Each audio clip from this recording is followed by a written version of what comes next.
السلام علیکم، آپ دیکھ رہے ہیں نور اردو پوائنٹ۔ جو آدمی اپنی سلطنت اور حکومت میں ظلم کرتا ہے، لوگ اس کے ہلاک ہونے کی دعائیں کرتے ہیں۔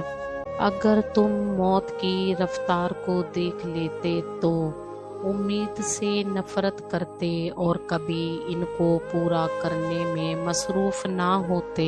کسی انسان کی خوبی کو پہچانو اور اسے بیان کرو، لیکن اگر کسی کی خامی مل جائے تو یہاں تمہاری خوبی کا امتحان ہے۔ حضرت علی نے فرمایا، اپنے دن کا آغاز صدقہ دینے سے شروع کرو، اس دن تمہاری کوئی دعا رد نہیں جائے گی، اور اچھی بات بتانا بھی صدقہ ہے۔ اگر کوئی آپ کی فکر کرتا ہے تو اس کی قدر کرو، کیونکہ دنیا میں تماشائی زیادہ اور فکر کرنے والے بہت کم ہوتے ہیں۔ فرمانے حضرت علی رضی اللہ تعالیٰ عنہ، محتاجی اور غربت 7 چیزوں سے آتی ہے۔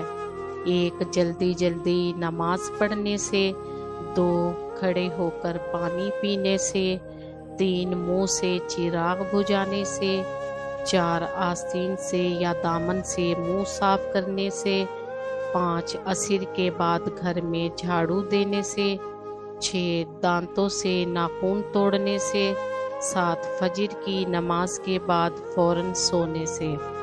جس کی امیدیں اللہ کے ساتھ ہوں وہ کبھی ناکام نہیں ہوتا۔ ناکام وہ ہوتے ہیں جس کی امیدیں دنیا والوں سے وابستہ ہوں۔ ان لوگوں پر اعتبار کرو جو تمہاری 3 باتیں بھانپ سکیں: تمہاری ہنسی میں پوشیدہ درد، تمہارے غصے میں تمہارا پیار، تمہاری خاموشی میں پوشیدہ وجہ۔ پریشانی حالات سے نہیں، خیالات سے پیدا ہوتی ہے۔ بہترین آنکھ وہ ہے جو حقیقت کا سامنا کرے۔ دنیا میں سب سے مشکل کام اپنی صلاح کرنا اور آسان کام دوسروں پر تنقید کرنا ہے۔ نفرت دل کا پاگل پن ہے۔